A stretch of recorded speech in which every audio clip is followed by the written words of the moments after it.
현대는 수많은 불평과 불만족으로 가득한 세상이 되었습니다. 정보가 넘치게 되면서 문제를 제기하는 것이 일상화된 세상이 되었습니다.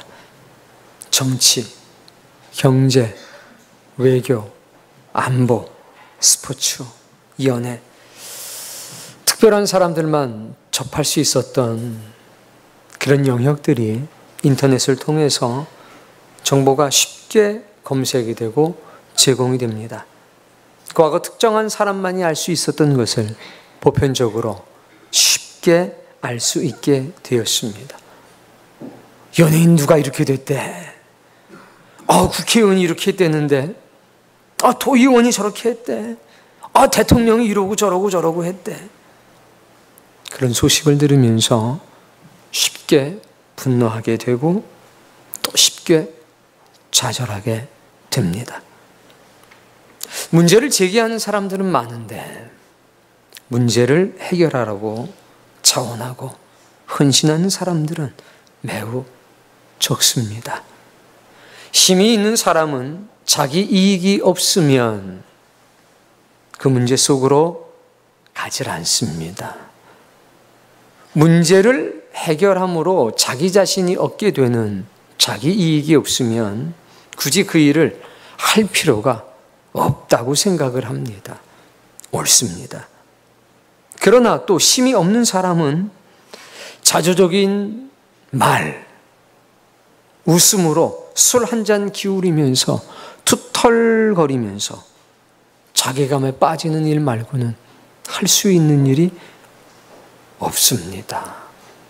그래서 상실의 시대라고 하는가 봅니다. 그런데 우린 여기서 한 가지 깨달아야 합니다. 그래도 세상은 굴러갑니까? 안 굴러갑니까? 굴러갑니다. 이 세상을 굴러가게 하는 힘은 어디에 있을까요? 불평과 불만, 여기저기서 제기되는 문제가 그토록 심각하다면 망해야 되는데 여전히 세상은 굴러가고 있습니다. 보이지 않는 곳에서 묵묵하게 자기 길을 걷고 있는 사람이 있다는 증거입니다. 성경은 우리에게 특별한 삶과 특별한 길을 보여줍니다. 사람이 모인 곳이라면 가슴 아픈 사연들이 다 있습니다. 우리는 그 어떤 불평 혹은 투덜거림을 통해서 하나 깨달았으면 좋겠습니다. 나 좀 도와줘. 나 좀 살려줘. 나에게 은혜를 좀 주어. 나에게도 좀 하나님 일할 수 있는 기회를 줘. 그런 어떤 불평, 어떤 투덜거림이 우리의 귀에는 그렇게 들려지길 원합니다. 그건 원망이 아니라 나를 살려달라는 영혼의 외침이고 나에게도 좀 거룩한 일에 참여할 수 있는 기회를 달라고 하는 영혼의 외침이 아니겠는가 생각 듭니다. 고린도전서 8장 16절부터 19절까지의 말씀을 보면 디도라고 하는 사람이 소개되고 있습니다. 당시의 고린도 교회는 여러 가지 많은 문제에 빠졌습니다. 각자가 너무 잘났습니다. 근데 실제로 잘났습니다. 부유했고 열심히 특별했고 하나님께 받아가진 달란트들이 다 있었습니다. 은사가 넘쳤습니다. 그런데 교회가 시끄러웠습니다. 다들 불평이 있었고 불만이 있었습니다. 바울이 어떻고 저떻고 베드로가 어쩌고 저쩌고 바나바가 이렇고 아는 게 많아서 그런지 그냥 얘기 저 얘기 너무 많았습니다. 바울이 그 얘기를 듣고 편지를 보냈습니다. 복잡한 나이였습니다. 뭐를 하겠다 이런 소원은 많았는데 소원대로 잘 되질 않았습니다. 어쨌든 문제가 많았습니다. 그런데 그때 이런 일이 있었습니다. 고린도후서 8장 16절 말씀 찾아서 읽어보겠습니다. 헌신된 리더십을 가진 사람의 특징을 보여주는 겁니다. 하나님께서 교회의 문제들을 어떻게 다루시는지를 보여주시는 것입니다. 우리는 문제를 없애려고 하지 말고 문제를 끌어안고 갈 수 있는 사람이 되기를 바랍니다. 그렇게 될 때 수많은 사람이 구원의 방주를 타게 될 것이고 거기서 회개하고 거듭나고 변화되는 역사가 있을 것입니다. 불평과 불만을 대하는, 문제 제기하는 사람들을 대하는 우리의 태도를 바꿔야 합니다. 그건 우리에게 복이기 때문에 그렇습니다. 16절.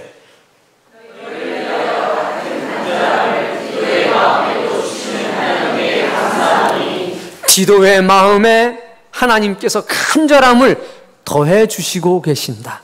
나는 하나님께 감사한다. 바울은 지금 하나님께 감사하고 있습니다. 오늘 여러분도 문제를 만났을 때 감사하는 사람이 되길 바랍니다. 무언가 문제가 있다는 것은 하나님께서 개입할 순간이 다가오고 있다는 뜻 아니겠습니까? 하나님은 그 문제를 굉장히 특별한 손으로 다스리십니다. 누가 등장하냐? 디도. 하나님께서 디도의 마음에 뭘 주십니까? 간절함을 주고 계십니다. 그리고 바울은 지금 감사하고 있습니다. 17절 말씀. 그가 할 때 그가 누구냐면 디도죠. 디도는 권함을 받는 사람입니다.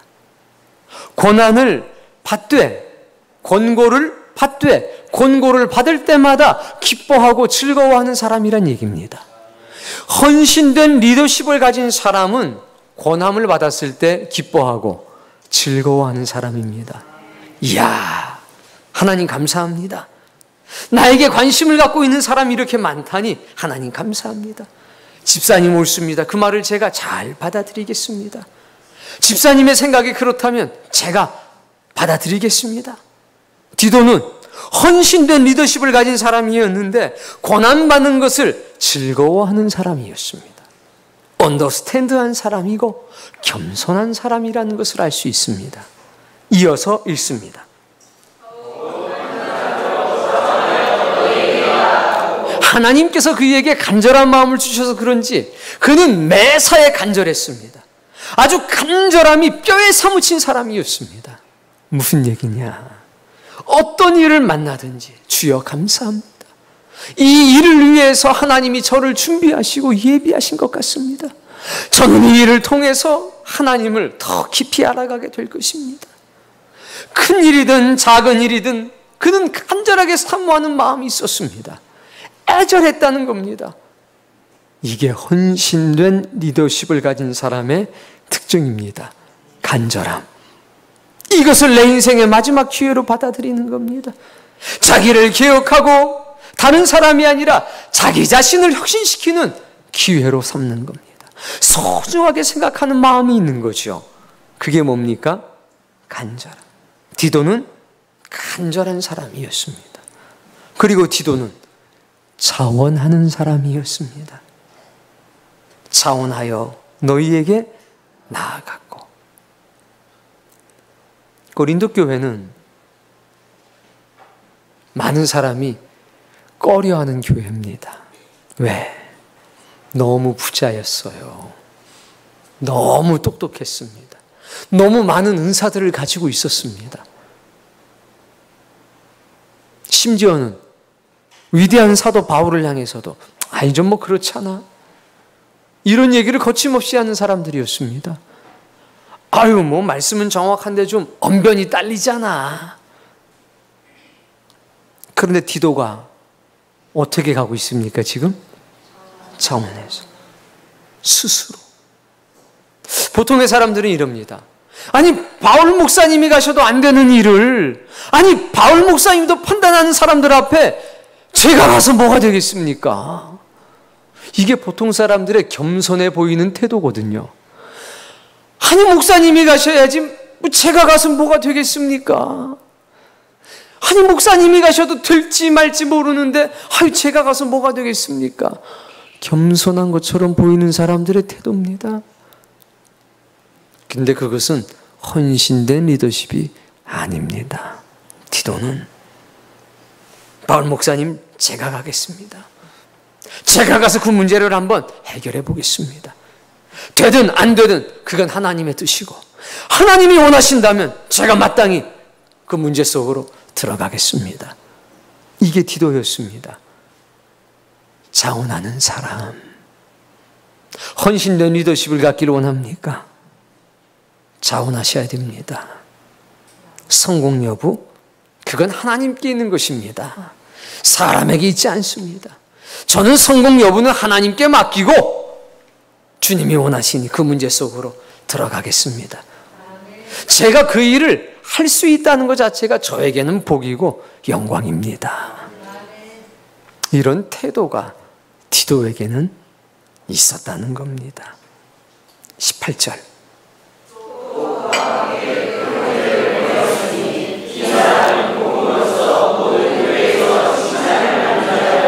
어떤 사람이에요? 칭찬을 받는 사람이에요. 뿐만 아니라 형제와 함께 가는 사람, 동역할 줄 아는 사람이라는 겁니다. 이게 헌신된 리더십을 가진 사람이에요. 나 혼자 해결할 테니까, 이게 아니라 가만히 생각해 봐서 이 일을 통해서 함께 은혜를 나눠야 될 사람이 있다면 같이 간다는 거죠. 동역자를 세우는 겁니다. 그러니 칭찬받을 수밖에 없죠. 헌신된 리더십을 가진 디도는 칭찬받는 사람이고 동역자를 세우는데 탁월한 사람이었습니다. 19절.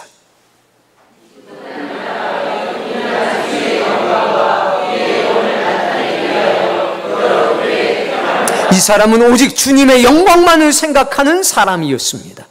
어떻게 하면 주님께 영광이 될까? 어떻게 해야 주의 영광이 드러낼까? 어떻게 해야 내가 좀 빛이 날까? 어떻게 해야 내가 좀 인정을 받을 수 있을까? 그런 고민이 있는 사람이 아니라 어떻게 해야 하나님의 기쁨이 될까? 어떻게 해야 주의 영광이 드러날까? 오직 그 생각만 하는 사람, 디도였습니다. 우리가 맡은 은혜의 일로 우리와 동행하는 자라.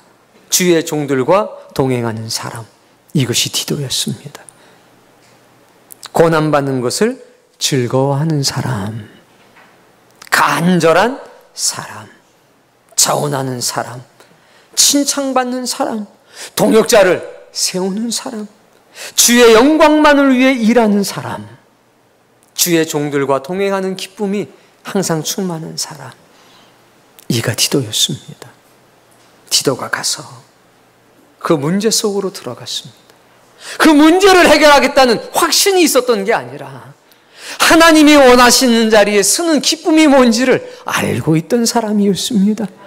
하나님이 허락하시면 해결이 될 것이고 하나님께서 원하지 않으면 해결되지 않을 것이다. 그러나 하나님이 원하시는 자리에 내가 서 있을 수 있다는 것, 그 문제 속으로 하나님이 나를 보내신다는 것 자체가 나에게는 영광이고 나에게는 기쁨이다.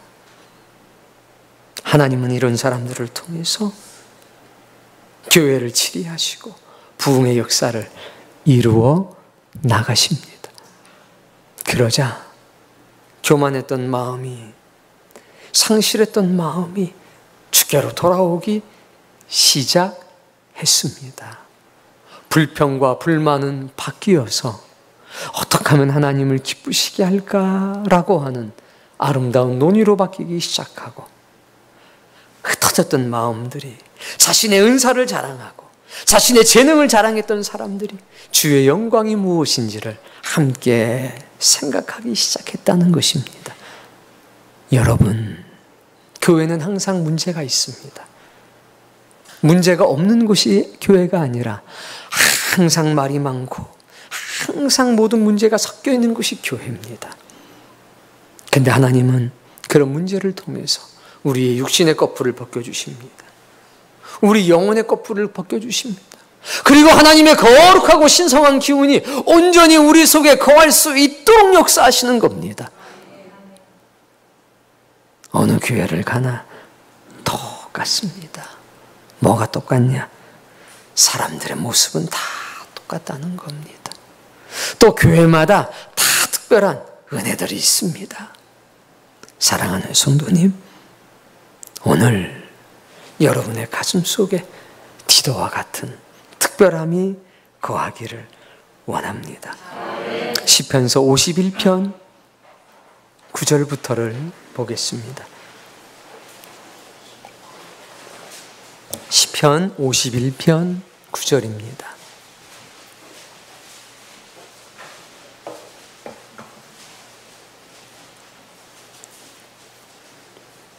구절 말씀부터인데요, 다윗의 간구입니다.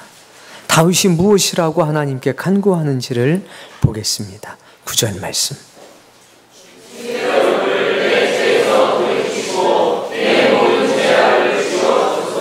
우리가 은혜를 받으면 다른 사람의 죄와 허물이 보일 뿐만 아니라 내 죄와 내 허물이 더 크게 보입니다.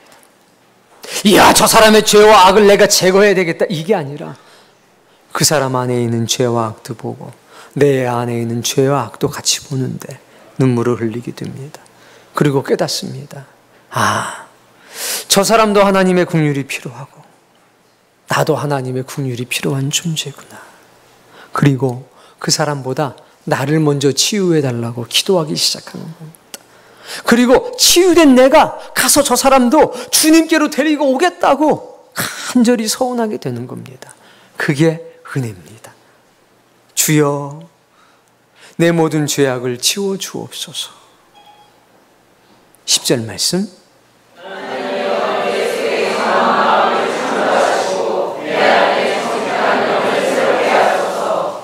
내 마음을 정결하게 하시고 정직한 영, 진실한 영을 새롭게 해 주옵소서. 주여, 나를 좀 깨끗하게 해 주십시오. 내 영을 좀 정결하게 해 주십시오. 순결한 영과 마음을 가지고 하나님 뵙기를 원합니다. 이거 아닙니까? 11절.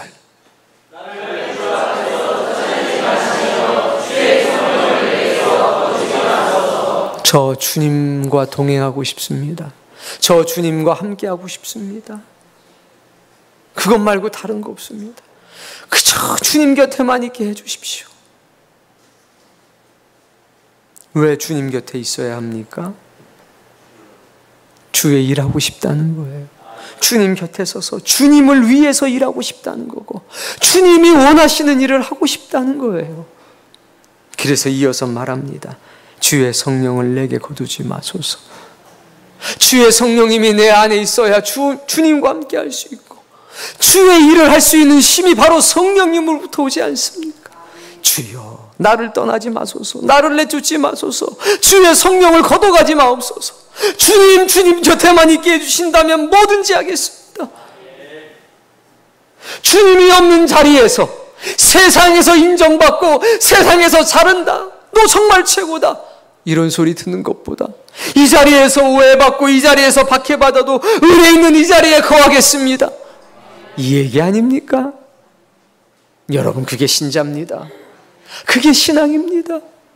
지금 다윗은 간절하게 말하는 겁니다. 저를 내쫓지 마시고 저에게 하나님의 일을 맡겨주십시오. 그 일을 할 수 있도록 성령님을 계속 부어주십시오. 12절.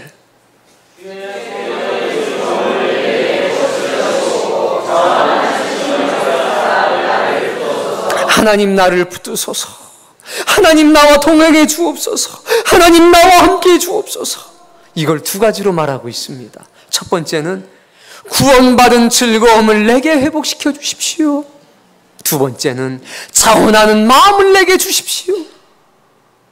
이게 바로 하나님이 나를 붙드신다는 것, 나와 동행하신다는 증거라는 겁니다.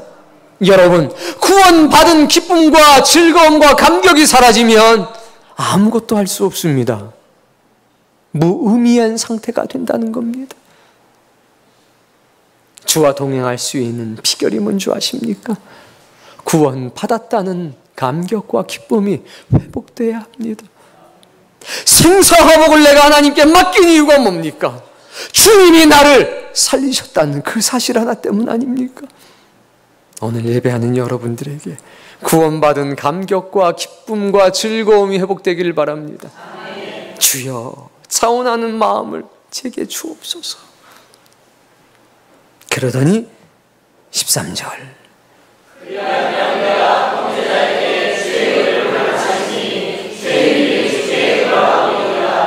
제 죄악을 깨끗하게 하옵소서. 제 마음과 영을 정결하게 하옵소서. 주님과 동행하게 하옵소서. 주의 일을 할 수 있도록 허락해 주옵소서. 성령님을 걷어가지 마옵소서. 구원받은 감격과 기쁨과 즐거움이 회복되게 하시고 자원하는 마음을 주옵소서. 그렇다면 제가 죄인들에게 가서 할 때 이 죄인이 누구냐면 나와 똑같은 사람인 겁니다. 나와 똑같은 사람, 나처럼 하나님의 긍휼이 필요한 사람, 개혁의 대상이 아니라 긍휼의 대상, 지적의 대상이 아니라 은혜의 대상, 비난과 비판의 대상이 아니라 사랑의 대상이라는 겁니다. 그게 바로 죄인입니다.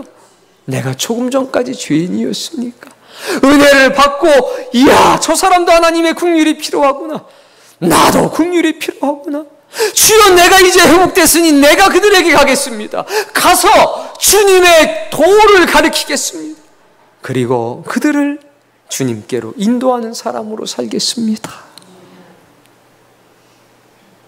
오늘 저와 여러분에게 이 고백이 있어야 되지 않을까요? 이런 간절함이 있어야 되지 않겠습니까? 우리 함께 예배하는 모든 사람들은 개혁의 대상이 아닙니다. 사랑의 대상입니다. 우리는 긍휼의 대상입니다. 은혜는 나와 형제의 허물을 보게 합니다. 그리고 나부터, 왜 나부터인가? 주여 나를 보내소서. 주님이 얼마나 그들을 사랑하는지 깨닫게 되는 겁니다. 사랑하는 성도님, 우리는 교회 안에서든지 교회 밖에서든지 그 마음으로 살아야 합니다. 주의 마음으로, 아버지의 마음으로. 오늘 그 은혜가 여러분의 영혼 가장 깊숙한 곳에서부터 터져나오게 되기를 원합니다. 자, 오늘 본문 5절을 보겠습니다. 오늘 본문에 다윗에게 나타났던 그 일이 그대로 나타나고 디도에게 있었던 것이 이사야 전장을 통해서 그대로 이사야를 통해서 나타납니다. 얼마나 놀라운 역사입니까? 5절 말씀 있습니다.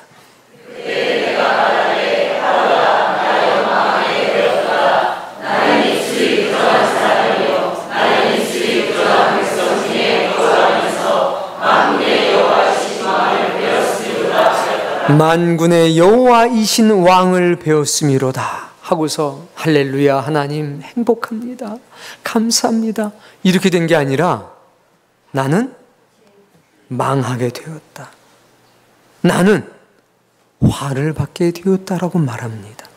이것이 이사야의 첫 번째 고백이었습니다. 왜 하나님을 만났는데 행복해, 행복해, 너무 좋아, 이렇게 말하지 않고 화로다, 나는 망하게 되었도다. 왜 이렇게 말했을까요? 도대체 왜 그랬을까요? 1절로부터 4절까지의 말씀에 보면 답이 나옵니다. 하나님께서 보여주신 겁니다.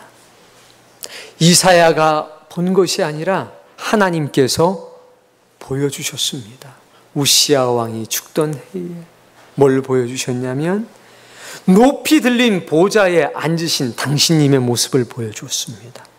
그의 옷자락이 성전에 가득하고 있습니다. 첫 번째 기억해야 될 것은 높이 들린 보좌라는 겁니다. 거기에 스랍들이 나타납니다. 6날개가 있었습니다. 2날개로는 얼굴을 가립니다. 2날개로는 발을 가립니다. 2날개로는 날고 있습니다.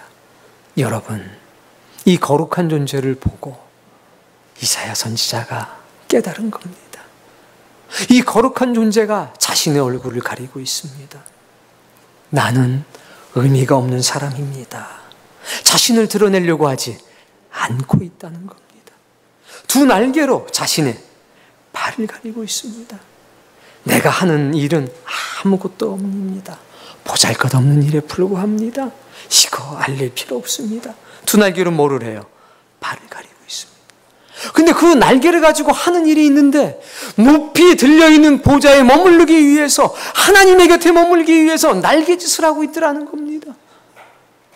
그리고 뭘 하나 봤더니 그 입술로 하나님의 거룩하심과 하나님의 영광을 찬양하고 있더란 얘기입니다.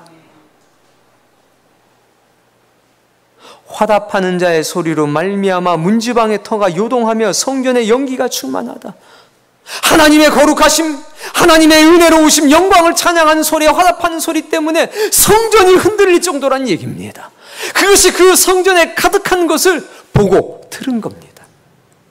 천사들이 거룩한 입술로 온전히 하나님을 찬양하는 것을 보고 들었습니다. 얼굴을 가리고 발을 가리고 있습니다. 오직 자신을 드러내지 않고 오직 하나님의 곁에 머무르기 위해서 움직이는 거룩한 천사들을 본 겁니다. 하나님의 영광을 위해 오로지 입술 하나를 사용하며 찬양하는 신성한 존재들을 본 겁니다. 그리고 깨닫습니다. 아, 나는 입술이 부정한 백성 중에 거하고 있구나. 나도 입술이 부정한 사람이구나. 저 거룩한 존재들이 자신의 낯을 가리고 자신의 능력 있는 행동도 가리면서 오직 하나님 곁에 머물기 위해 사는데, 오직 그 입술로 하나님만을 찬양하고 하나님의 영광과 하나님께 대한 감사만을 그 성전이 흔들리도록 고백하고 살아가는데, 우리는 우리의 입술을 생존을 위해 사용하고 있구나. 자기 이익을 위해 이 입술을 사용하고 있구나. 부정한 마음에서, 시기하는 마음에서 나온 모든 것을 내 입술로 고백해버리고 말았구나. 분노해서 자기 합리화를 위해서 내 입술을 사용했구나. 경솔한 말을 내 입술에서 뱉어냈구나. 주의 종들을 이 입술을 가지고 위로하지 않았구나. 거룩한 사명을 보고 함께 참여하자고 말하지 않고 침묵하는 입술을 내가 가졌구나. 내가 자신을 드러내는, 나를 높이는 입술을 가졌구나. 하나님의 백성을 실망케 하는 말을 내 입술로부터 뱉어냈구나. 이것을 깨닫게 된 겁니다. 하나님이 공의를 펼치신다면 나는 저주받아 죽을 수밖에 없구나. 내 죄와 내 악의 근원이 바로 나의 말이구나. 나의 입술이구나. 이걸 깨닫게 된 겁니다. 절망했습니다. 낙심했습니다. 우울했습니다. 그러나 그때 신성한 존재인 스랍이 다가오기 시작합니다. 오늘 하나님께서 우리에게도 스랍을 보내셔서 역사해 주실 것을 저는 믿습니다. 6절 말씀.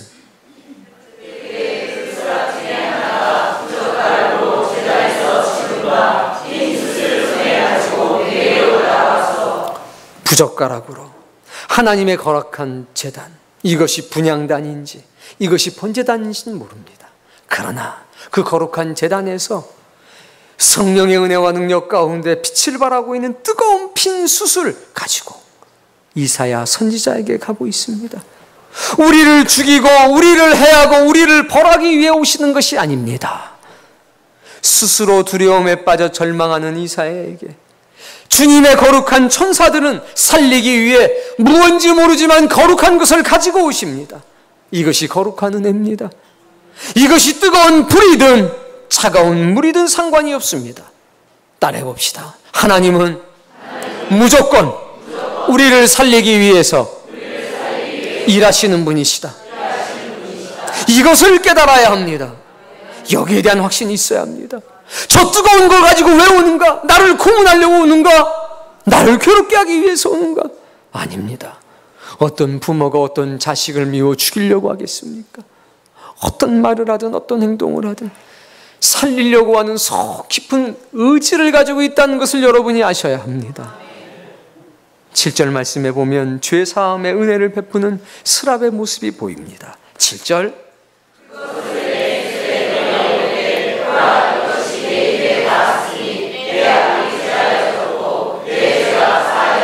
아멘. 입술에 이 거룩한 숯, 꺼져 있는 숯이 아니라 불타고 있는 그 숯을 되었습니다. 우리의 모든 죄의 시작이 입술로부터 시작되면 할 수 있습니다. 내 생각에 된 것이 아니라, 내 마음에 된 것이 아니라 부정한 나의 입술에 되었습니다. 우리의 말이, 내가 의미 없이 하는 말이 죄의 시작이 됨을 알 수 있습니다. 이것을 깨달아야 합니다. 이제 우리는 하나님을 기쁘시게 하는 말을 해야 합니다. 교회의 영광을 나타내는 말을 해야 합니다. 주의 종들의 영광을 나타내는 말을 해야 합니다. 주의 백성들이 하나 되게 하는 말을 해야 합니다. 네 죄가, 네 악이 제하여졌다. 네 죄가 사하여졌다. 하나님의 음성을 듣고 반응하는 이사야 선지자를 8절에 만날 수 있습니다. 즉각적인 반응이 오게 되는 것입니다. 8절 내가 또 주의 회복됐어요. 낙심하고 절망하고 우울에 빠져있던 이사야 선지자는 구원의 감격을 회복한 겁니다. 나는 죄인이다. 나는 망하게 됐다. 내가 이제 죽게 됐다.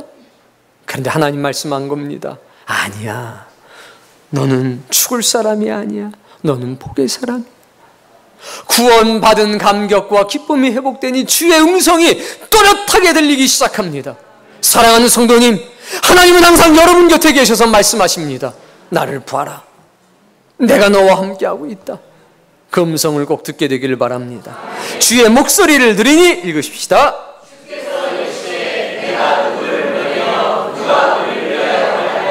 내가 누구를 보낼까? 누가 우리를 위하여 갈고?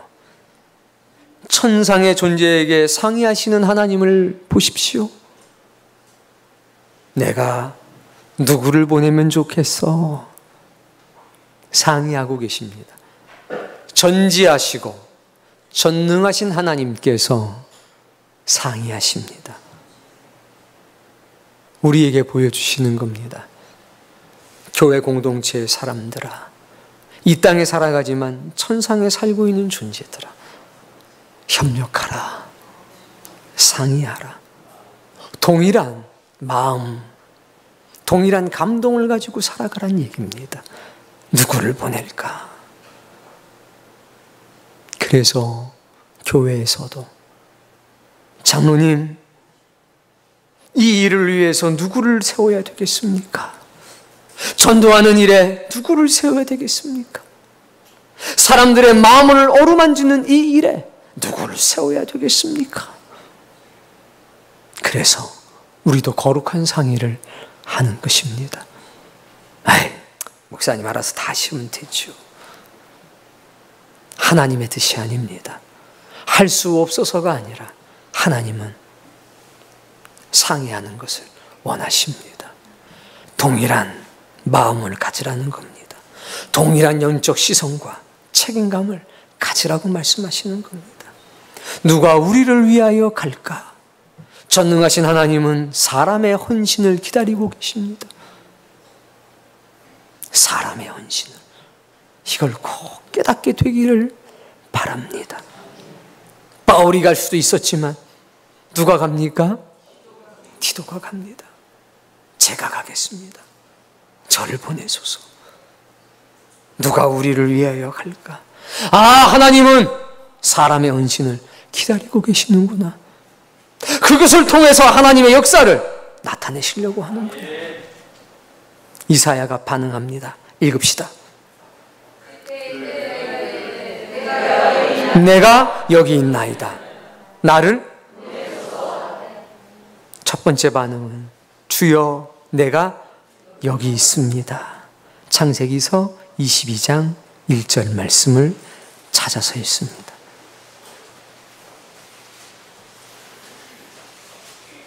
창세기 22장 1절입니다. 읽습니다.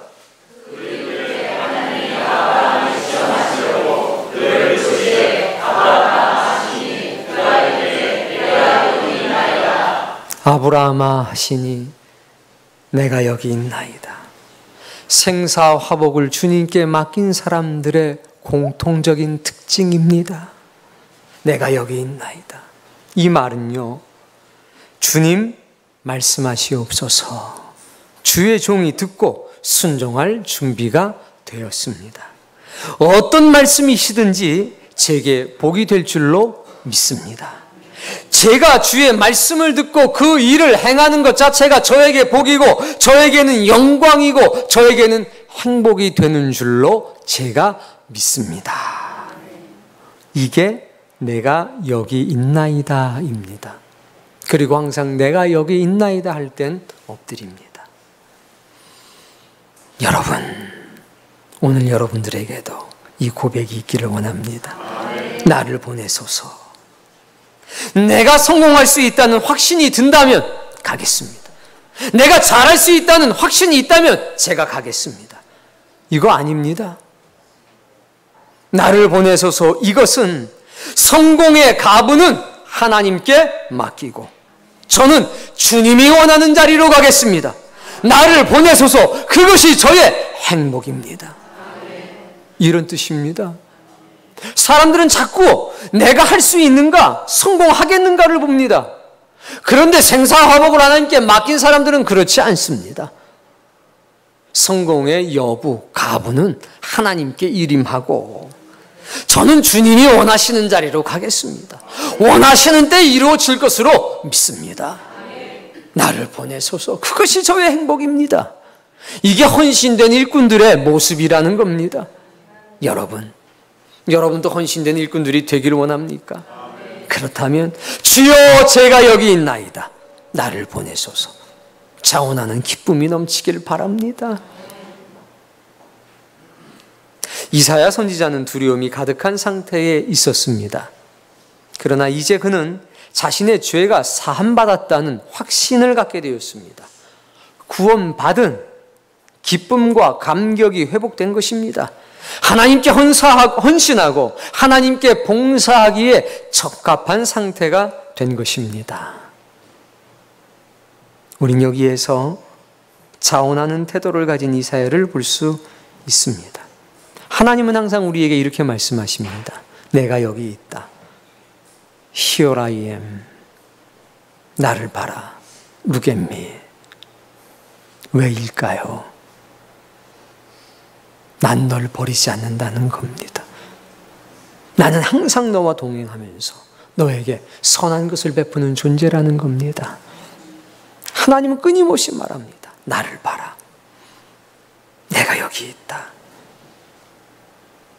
우리가 그분을 모른 척하고 갈 때도 그렇게 하십니다. 그러니 그분의 음성을 들었다면, 그분 여러분이 뵀다면 여러분도 그렇게 하십시오. 주여 제가 여기 있나이다.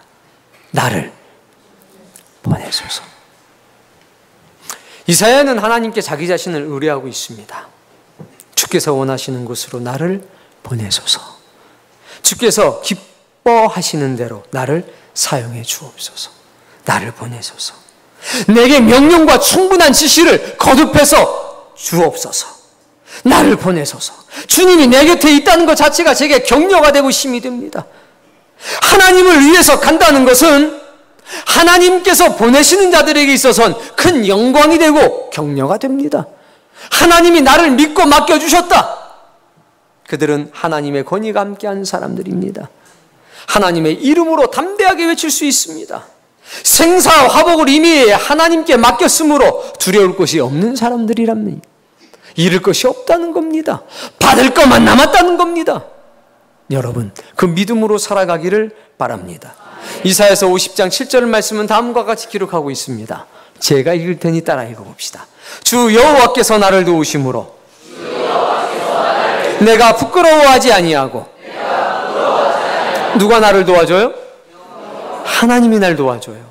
내가 부끄러워할 이유가 없다는 겁니다. 또 읽어봅시다. 내 얼굴을 부싯돌같이 굳게 하였으므로 내가 수치를 당하지 아니할 줄 아노라. 하나님이 나를 도와주셔서 내 얼굴이 뭐가 됐습니까? 돌이 됐습니다. 이제 어지간한 일에 상처 받습니까? 안 받습니까? 하나님의 도우심이 얼굴을 부싯돌같이 굳게 만들었다는 이사야 선지자의 고백을 보십시오. 이것이야말로 실패를 두려워하지 않고 사람을 두려워하지 않는 진실한 하나님의 사람들의 모습이 아닙니까? 실패하면 어떡하지? 이 일하다 내 약점이 드러나면 어떡하지? 안중에도 없는 겁니다. 돌이 됐습니다. 하나님이 함께 하시니까. 지금 이 자리는 어떤 자리입니까? 내가 복받은 자리입니다. 내가 은혜를 입은 자리입니다. 내가 부름받은 자리입니다. 동시에 거짓이 난무하는 자리입니다. 불통의 자리입니다. 단절의 자리입니다. 자기 이익을 위해 온갖 술수가 넘치는 자리입니다. 살리는 말이 아니라 죽이는 말이 가득한 자리입니다. 그게 지금 내가 있는 자리입니다. 그런데 아이러니하게 내가 익숙한 자리입니다. 익숙하기 때문에 편안합니다. 그러니까 내 뜻대로 하는 자리고 불평과 불만을 투덜거리며 할 수 있는 자리입니다. 편하게. 즉 투덜거리되 책임은 안 져도 되는 자리, 그 자리가 지금 있는 이 자리입니다. 주여 내가 여기 있나이다 할 땐 이게 복합적으로 있는 자리인 거예요. 그런데 나를 보내소서 하는 그 자리는 어떤 자리냐? 나는 불편한 자리입니다. 왜? 하나님이 원하시는 일, 하나님이 원하시는 행동을 하며 감사해야 되는 자리고 그 문제를 내가 책임지고 해결해야 되기 때문에 그렇습니다. 오직 감사만 있어야 되는 자리입니다. 그런 자리로 지금 가겠다는 겁니다. 사랑하는 성도님, 문제가 보이십니까? 보일 거예요. 김 집사의 문제도 보이고 김 권사의 문제도 보이고 김 장로의 문제도 보이고 보일 거예요. 그 왜 보일까요? 하나님이 지금 여러분을 부르시고 계시는 겁니다. Look at me. 나를 봐라. Here I am. 내가 여기에 있다. 그 문제가 많은 김 집사, 그 문제가 많은 김 권사, 김 장로, 그들의 마음에 내가 있어. 문제만 보지 말고 내가 함께하고 있는 걸 봐. 내가 그들을 살리기 위해서 노력하고 헌신하는 것을 봐. 내가 너도 사랑하고 있다는 것을 봐. 내가 보여. 내가 보인다면 내 음성에 좀 화답을 해봐. 그래 보이지. 그 자리에 네가 갔으면 좋겠어. 그 문제 속으로 네가 와서 네가 눈물을 흘려주고 주의 도를 가르쳐주고 주님께로 돌아올 수 있도록 주여 제 죄와 죄악을 사하여 주옵소서. 주여 내 마음에 내 영에 청결함을 주옵소서. 주님과 함께 할 수 있게 하옵소서. 주의 일하는 기쁨이 있게 하옵소서. 주의 성령을 걷어가지 마옵소서. 구원의 감격과 기쁨을 회복시켜 주옵소서. 자원하는 마음을 제게 주옵소서. 그 고백이 이 사람의 마음속에 나타날 수 있도록 어여와. 내가 그 일을 위해서 너를 불렀어. 사랑하는 성도님, 그게 문제를 보게 하시는 하나님의 은혜라고 이 종은 믿습니다. 우리는 그런 문제를 바라보면서 하나님과 더 가까워지며 아버지의 품성을 마음속에 가지게 되는 것 아니겠습니까? 그게 나를 살리는 겁니다. 그래서 감사하죠. 교회는 불완전합니다. 신앙인도 불완전합니다. 그래서 주의 종이 필요하고 믿음의 동역자가 필요한 것 아니겠습니까? 우린 서로의 약함을 통해서 더 강한 자가 되는 진리의 놀라운 은혜의 아이러니를 경험하게 될 것입니다. 사랑하는 성도님, 나를 봐라. 내가 지금 이 자리에 있다. 옳습니다. 그래서 저희에게는 구원의 희망이 있는 겁니다. 문제가 있는 그 자리에, 부정한 이술이 있는 그 자리에 하나님이 떠나시지 않고 그 자리에 계시기 때문에, 그리고 그 자리에서 또 거울로 나를 비춰주고 계시기 때문에, 그리고 부족한 나를 통해서 그 문제를 해결하시고 그 문제를 해결하는 나로 인하여 기뻐하시기 때문에 우리는 살 소망이 있는 것 같습니다. 능력이 없다고 말씀하지 마십시오. 성공의 여부는 하나님께 달려 있습니다. 우리는 주님이 기뻐하시는 그 자리에 가면 됩니다. 그러면 성령님을 부어주실 겁니다. 불이 필요하면 불을 주시고, 물이 필요하면 물을 주시고, 소멸하는 영이 필요하면 소멸하는 영을 주실 것이요, 화합의 영이 필요하면 화합의 영을 부어주실 것입니다. 누구를 통해서? 바로 여러분 하나하나를 통해서. 약하다고 하지 마십시오. 미련하다고 하지 마십시오. 하나님은 여러분을 사랑하고 계십니다. 그리고 여러분이 헌신된 사람으로 나오기를 환영하고 간절한 마음으로 기다리고 계십니다. 주여, 헌신의 영을 우리에게 부어주셔서 우리 헌신된 사람이 되게 하시고 자원하는 사람이 되게 하옵소서. 때때로 낙심하고 절망하고 자신의 은혜 연약함과 무능력 때문에 절망하고 있을 때 수랍을 통해서 제단의 핀 숯을 가지고 와 우리의 입술에 대주시고 우리의 손에 대주시고 우리의 마음에 대주시고 우리의 약한 자리에, 우리의 허물이 가득한 자리에 그것을 대주옵소서. 그리고 주의 음성을 듣게 해 주옵소서.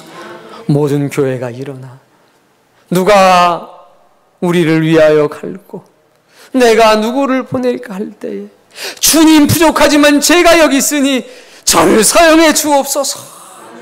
이 고백으로 하나 되는 귀한 교회가 되고 성도가 되게 하옵소서.